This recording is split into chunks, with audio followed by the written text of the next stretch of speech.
Have you ever heard of Atlantis? Of course you have. But what if I told you there was another, even older lost civilization?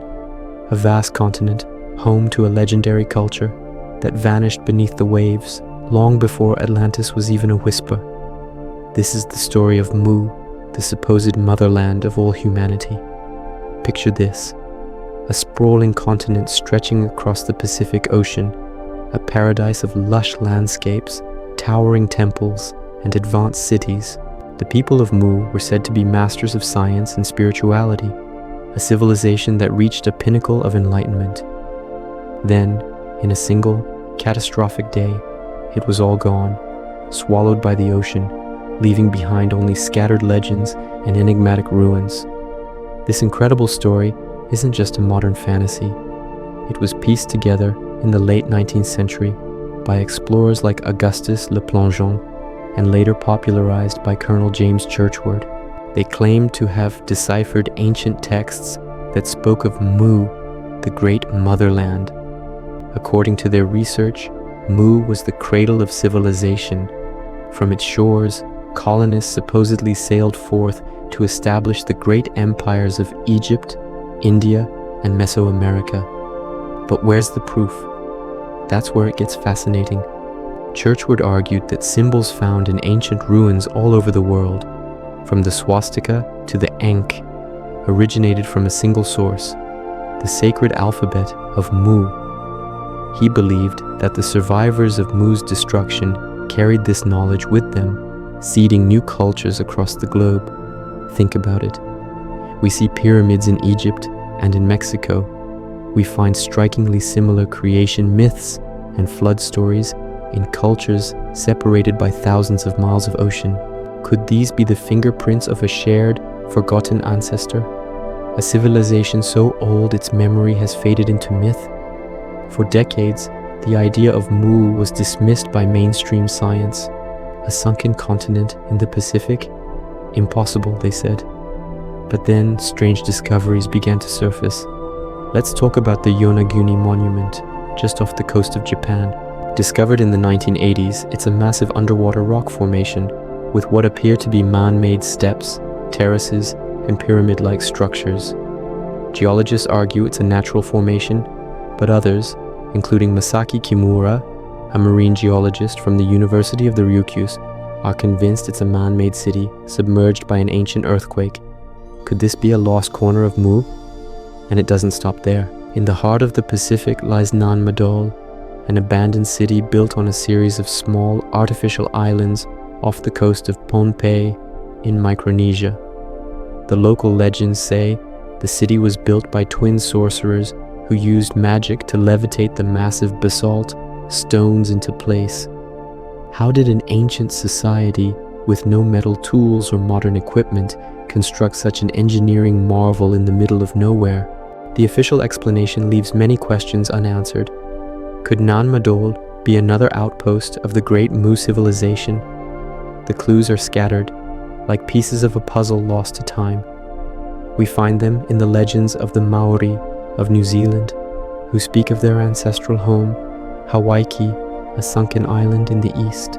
We hear echoes of it in the stories of the Rapa Nui people of Easter Island, whose ancestors carved the giant Moai statues, gazing out at a sea that may have once held their homeland. Even more intriguing is the connection to one of history's most respected modern leaders. Few people know this, but in the 1930s, Mustafa Kemal Atatürk, the founder of modern Turkey, became deeply fascinated by the Mu theory. This wasn't just a passing interest.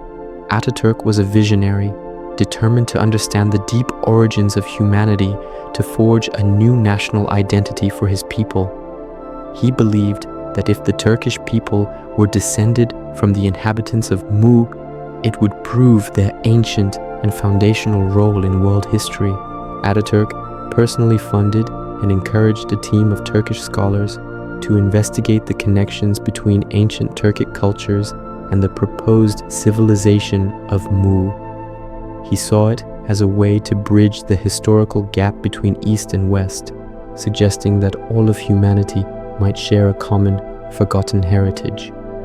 For a man so pragmatic and forward-thinking, this deep dive into ancient mysteries shows just how compelling the story of Mu can be. It wasn't fantasy to him. It was a legitimate historical question worth exploring. Of course, we have to address the scientific perspective. Modern oceanography and our understanding of plate tectonics make the existence of a continent-sized landmass in the Pacific nearly impossible.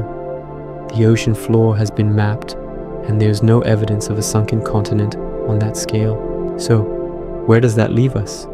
Are all these legends, symbols, and strange ruins just a massive coincidence? Perhaps we're looking at the problem the wrong way. What if Mu wasn't a giant continent, but something else? Some theories suggest that Mu might refer to a civilization that existed during the last ice age, when sea levels were much lower. Vast coastal plains that are now underwater would have been dry land, home to thriving cultures. When the ice caps melted and the seas rose, these lands were flooded, creating the very sinking land legends we hear across the world.